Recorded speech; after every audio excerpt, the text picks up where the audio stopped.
One man, one army, one name that changed the world forever. He was feared by enemies, respected by warriors, and remembered as one of the greatest conquerors in history. This is the story of Genghis Khan. He wasn't born a king. His real name was Temujin, born around 1162 in the cold, unforgiving lands of Mongolia. Life was harsh, but it was about to get much worse. When Temujin was only 9 years old, his father was poisoned by a rival tribe. In a world where alliances meant survival, his family was cast out, abandoned, and left to starve in the wilderness. Temujin learned what real hunger felt like. He learned the sting of pain and the cruelty of a world that shows no mercy to the weak. It was in those desperate moments, shivering and starving, that he made a promise to himself he would never be powerless again. That vow would set the stage for the rest of his life and change the course of history. As if his childhood wasn't hard enough, Temujin's life became a constant battle against betrayal. Even his own allies, the people he trusted, turned against him. He was captured, humiliated, and forced into slavery. Chained like an animal, with a heavy wooden collar around his neck, his future looked finished. Most people would have broken, they would have given up. But Temujin was not most people. Inside that cage, his spirit didn't die, it hardened. Using his sharp intelligence and incredible patience, he waited for the perfect moment. And when it came, he escaped. This escape didn't just free his body, it forged his mind. He understood a powerful truth: loyalty, the kind you earn through action, is far stronger than loyalty based on blood ties alone. With this new understanding, Temujin began to build his power base in a revolutionary way. In a society dominated by clans and family names, he did something radical. He ignored ancestry. Instead, he rewarded skill, courage, and above all, loyalty. A brave warrior from a rival tribe was more valuable to him than a cowardly relative. Anyone who fought for him, who proved their worth, was treated as a brother, regardless of their background. This created an unbreakable bond among his followers. Slowly, tribe by tribe, warrior by warrior, his army swelled. Men didn't follow him out of fear, not at first. They followed him because they believed in him and the merit-based society he was building. By the year 1206, he had achieved the impossible. He united all the warring Mongol tribes under a single banner. At a great council, he was given a new name, a title that would echo through the ages: Genghis Khan, the universal ruler, the ruler of all. With the Mongol tribes united, Genghis Khan unleashed the most disciplined and powerful army the world had ever seen.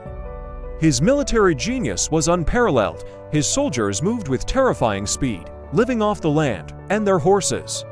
They attacked without warning and could disappear like the wind, leaving their enemies confused and demoralized.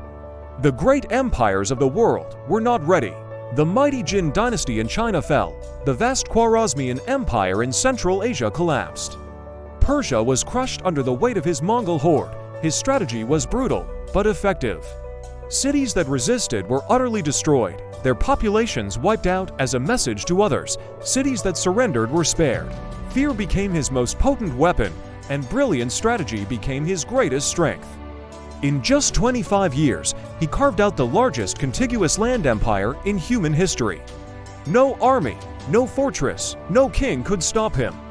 But for all his reputation as a ruthless conqueror, Genghis Khan was also a visionary ruler. He understood that an empire built only on fear could not last. He created a code of laws known as the Yasa. This legal system was revolutionary for its time.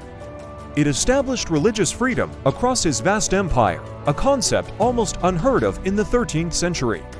He fiercely protected merchants and ambassadors, making the legendary Silk Road safer than it had ever been. He punished corruption and theft with death, creating a level of law and order that was astonishing. Under his rule, the Mongol Empire became a bridge between East and West. Knowledge, new technologies, culture, and trade flowed freely, connecting the world in ways never seen before. He wasn't just a destroyer of worlds, he was a builder of them, too. In the year 1227, at the height of his power, Genghis Khan died. The exact cause of his death remains a mystery to this day.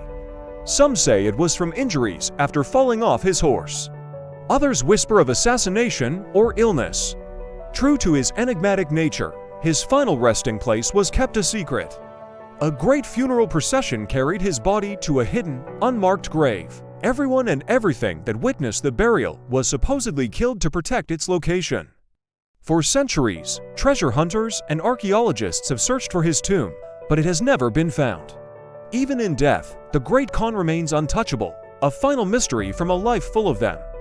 Genghis Khan's legacy is as vast and complex as the empire he built. Today, geneticists believe that as many as 16 million men across Asia carry his Y chromosome, a stunning testament to his and his son's influence. His empire redrew the map of the world, shattering old kingdoms and laying the groundwork for new nations. He changed the course of history itself. Was he a monster, a barbaric destroyer who brought death and ruin on an unimaginable scale? Or was he a genius, a visionary leader who united his people, created law, and connected the world? The truth is, he was probably both, but one fact is undeniable. Genghis Khan did not just conquer lands. He conquered history itself. What do you think? Was he a ruthless destroyer or the greatest leader the world has ever known? Let me know your thoughts in the comments. If you enjoyed this story, make sure to like the video, subscribe to the channel, and hit that notification bell. We have many more powerful stories from history coming your way. Thanks for watching.